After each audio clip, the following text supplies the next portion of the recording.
Hello students, मेरे channel पे आपका स्वागत। आज हम एक नया क्वेश्चन देखने जा रहे हैं जो कि बहुत ही बढ़िया क्वेश्चन है और ये ट्रिपल या जे मेन और मेडिकल सब में पूछा जा चुका है। शायद जे एडवांस में भी काफी पुराने टाइम पहले पूछा जा चुका है।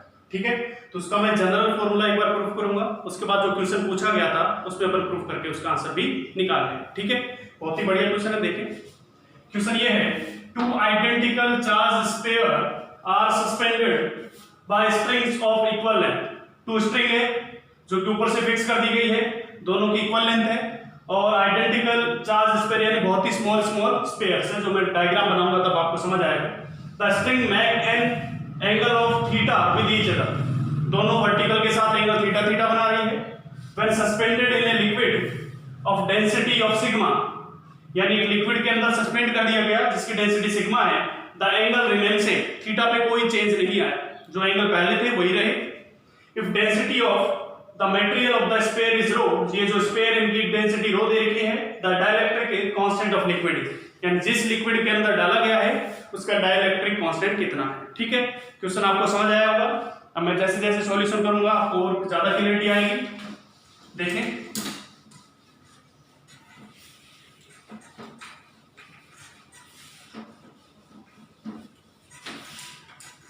समझे, क्वेश्चन में ये कह रहा था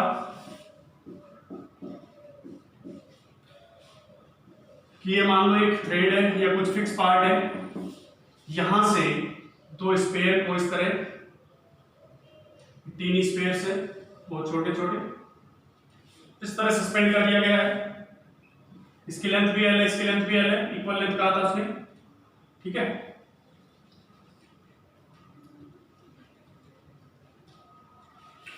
ये दूर क्यों बनाई है? क्योंकि इस पे भी जितना चार्ज है उतना चार्ज इस पे है, तो इसलिए इन दोनों के बीच में रिपल्सन होगा, इस वजह से दोनों एक दूसरे से कुछ डिस्टेंसेस पे है।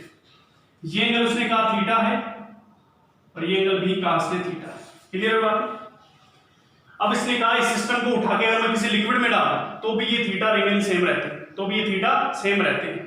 तो आपको बताना है कि जिस लिक्विड में डाला गया है उसका डाइलेक्ट्रिक कांस्टेंट कितना है। क्लियर है बात? तो देखो, सबसे पहले जब लिक्विड में नहीं डाला गया तब अपन बात करते हैं क्या सिनेरियो बनेगा। तो इसकी टेंशन कितनी टी, स्ट्रिंग है तो स्ट्रिंग में टेंशन टी होगी, एफबीडी बना रहा हूं मैं इसका, इस पे नीचे की तरफ लगेगा एमजी। अगर इस स्फीयर का मास है मैं तो मास को रिप्लेस कर देंगे, हमें जितना डाटा दिया गया उसी का यूज करेंगे, जो डाटा नहीं है उसके बाद अपन रिप्लेस कर देंगे।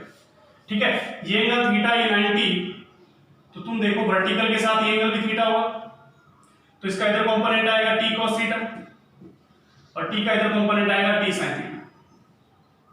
ठीक है, मान लेते हैं दोनों चार्जेस के बीच का सेपरेशन r है, हमें तो पता नहीं कितना है, निकाल सकते हैं वैसे l cos थीटा, ये l sin थीटा, ये भी l sin थीटा, तो r हो जाएगा 2l sin थीटा के बराबर। अगर कहीं जरूरत पड़ेगी तो अपन लिख लेंगे, r है 2l sin थीटा के बराबर। ठीक है, क्यों? ये l है, ये l cos थीटा और ये l sin थीटा, ये भी l cos थीटा और ये l sin थीटा, तो टोटल डिस्टेंस कितना हो गया 2l sin थीटा। क्लियर बात है? अगर मैं इसका एफबीडी बनाऊं तो इधर तो t cos थीटा, इधर t sin थीटा है रंजी। अगर इक्विलिब्रियम में है तो इसका मतलब हॉरिजॉन्टल में एक फोर्स और लग रहा होगा, कौन लगा रहा होगा? ये चार्ज इस पे हॉरिजॉन्टल में एक फोर्स और लगा रहा होगा, और कौन सा लगा रहा होगा? इलेक्ट्रोस्टैटिक फोर्स लगा रहा होगा। कौन सा? Electrostatic force. और इलेक्ट्रोस्टैटिक फोर्स की वैल्यू कितनी होगी? k² डिवाइड बाय r², क्योंकि इनके बीच का सेपरेशन r माना है मैंने और दोनों पे चार्जेस q माने, अलग अलग मान ली कोई फर्क नहीं पड़ता। ठीक है, बहुत बढ़िया, ये हमारा सिनेरियो है। अब मैं इस बॉडी पे इक्विलिब्रियम की कंडीशन लिखता हूं, क्योंकि ये बॉडी, अभी ये जो चार्ज है, ये स्फीयर है, ये किसमें है? इक्विलिब्रियम में, तो इस पे नेट फोर्स क्या होना चाहिए? 0 होना चाहिए। तो इन x डायरेक्शन में देखो t sin theta is equal to क्या होना चाहिए? इलेक्ट्रोस्टैटिक फोर्स, या इसको लिख सकते हैं t sin theta equal to kq² divide by r²। This is equation number 1। ठीक है, दूसरा इक्वेशन देखो, वर्टिकल डायरेक्शन में देखो, इन y डायरेक्शन, आप चाहे इस पे बैलेंस करें चाहे इस पे बैलेंस करें कोई फर्क नहीं पड़ता, सेम इक्वेशन बनेगी। वर्टिकल में देखो t cos theta is equal to mg, क्योंकि ऊपर की तरफ t cos थीटा और नीचे की तरफ mg, तो equation number 2 and this is equation number 1। Okay, अगर मैं इक्वेशन 1 डिवाइड बाय 2 कर दूं, दिस डिवाइड बाय दिस कर दूं अगर, तो कितना बनेगा? t T sine theta upon T cos theta, T sine theta upon T cos theta कितना बनेगा tan थीटा, तो tan theta is equal to ये बनेगा k q square by r square into mg। This is equation number 3। दोनों divide करेंगे तो k q square by r square और ये डिवाइड में होगा तो नीचे जाके मल्टीप्लाई हो जाएगा, ठीक है। यहाँ पे ये भी लिख सकते हैं tan theta is equal to k को लिख सकते हैं 1 अपॉन k बराबर होता है 1 अपॉन 4 पाई एप्सिलॉन नॉट, होता है कि नहीं होता। और मास जो होता है वो होता है volume into density, volume into density. तो ये सारी चीजें उठा के एक साथ रख रहा हूं मैं, q square upon 4 pi epsilon not into v into rho into g। This is equation number 3 कहते हैं आप इसको, इसमें कोई दिक्कत नहीं होगी, ठीक है, समझ आई से। तो ये हमारे पास tan थीटा आ गया, बहुत बढ़िया। अब इसको मैं मिटा दे रहा हूं वापस, ठीक है, क्योंकि हमने जो इक्वेशन का यूज करना था वो कर लिया। अब देखो, अब मैं क्या करूंगा, अगर इस सिस्टम को उठा के किसी लिक्विड में डाल दिया, अगर इस सिस्टम को उठा के किसी लिक्विड में डाल दिया, तो तुम बताओ, इसका मैं अलग से डायग्राम बना रहा हूं इसका, क्योंकि थीटा तो सेम रह रहा है, थीटा पे कोई फर्क नहीं पड़ना, उसने क्वेश्चन में कहा है, समझ ये चीज। तो इस पे कौन कौन से फोर्स लगेंगे, तो ऊपर की side T cos theta, when system is immersed in a liquid,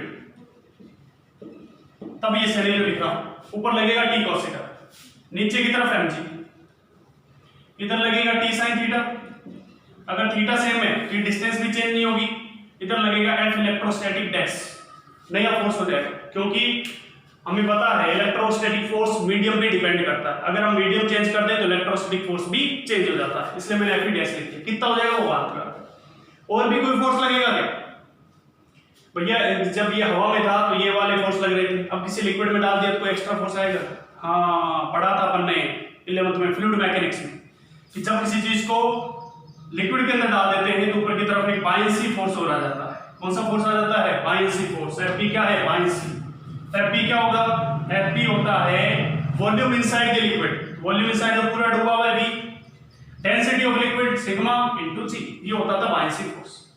अब इसमें इक्वेशन लिखिए, तो लिखेंगे t cos theta plus buoyancy, equilibrium में t cos theta plus buoyancy equal to क्या होना चाहिए, mg, क्योंकि this plus this equal to this equilibrium में, ठीक है। और नीचे लिखेंगे t sin theta is equal to f e dash, क्योंकि ये इधर वाला इलेक्ट्रोस्टैटिक फोर्स इसको होल्ड कर रहा होगा। क्लियर बात है। अब इसको मिटा दे रहा हूं मैं, हमें समझ आ गई सारी चीजें, कैसे इक्विलिब्रियम में और क्या चीजें हैं, ठीक है। अब देखो, यहां से t sin theta equal to f e dash, इसको कैसे लिखूंगा, हमें पता है इलेक्ट्रोस्टैटिक फोर्स होता है k q square by r square, but ये तो कुछ f e डैश ही बन रहा है, तो k को उठा के कितना लिख दिया मैंने, 4 pi epsilon not, 4 pi epsilon not, ये तो होता है वैक्यूम के अंदर, किसी मीडियम में डाल दिया तो एप्सिलॉन r इनटू ये हो जाएगी उसकी रिलेटिव परमिटिविटी, ठीक है, ये एप्सिलॉन लिख देते हैं, relative permittivity into r square, ये हो जाएगा f e डैश। k की जगह ये आ गया k q square upon r square, e dash का मतलब 1 अपॉन v, जैसे किसी मीडियम में डालते हैं फोर्स डिक्रीज होता है 1 अपॉन e टाइम्स, ठीक है। या ऐसे आप कहें, इसको मैं कुछ k नाम दे देता हूं, k यहां पे क्या है, परमिटिविटी ऑफ मीडियम, ठीक है, बहुत बढ़िया।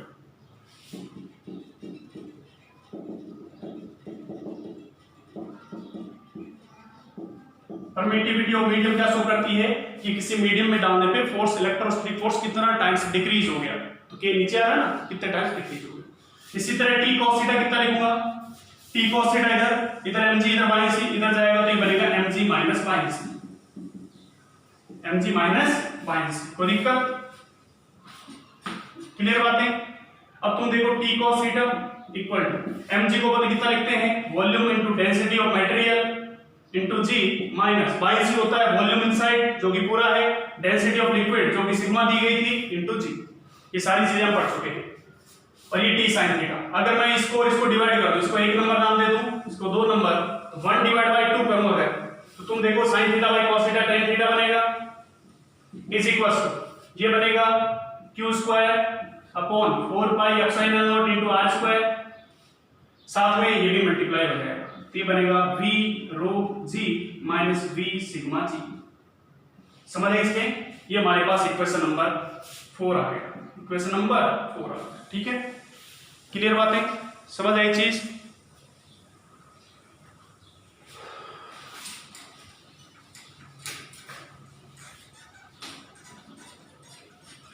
इक्वेशन नंबर 4 और वो इक्वेशन नंबर 3, दोनों में ये भी tan थीटा है और ये भी tan थीटा। इक्वेशन नंबर 3 देखिए और 4 देखिए, तो मैं 3 = 4 कर रहा हूं, क्यों? क्योंकि ये भी tan थीटा और ये भी tan थीटा। अगर इक्वेशन = 4 करेंगे तो ये बनेगा q² upon 4 pi epsilon not k r square, यहां पे k लिखना भूल गए अपन, k पहले लिख देता हूं, ये वाला k, ठीक है, इनटू v g तो बाहर लिख लिया मैंने और ये अंदर बच गया रो माइनस सिग्मा। Vg मैंने कॉमन निकाल लिया, अंदर बच गया rho minus sigma equal to this करेंगे, मिटा देता हूं इसको भी,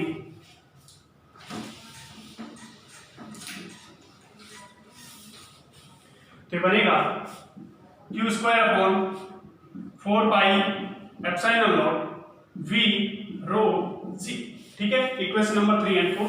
अब जो भी कैंसिल हो रहा है कैंसिल करिए, ये कट गया, 4 पाई एप्सिलॉन नॉट गया, आर स्क्वायर जो कि लिखा नहीं वो भी कैंसिल आउट होगा, Vg भी कैंसिल आउट होगा, तो कितना बचा 1 upon rho minus sigma into k, k भी है इक्वल टू 1 अपॉन रो।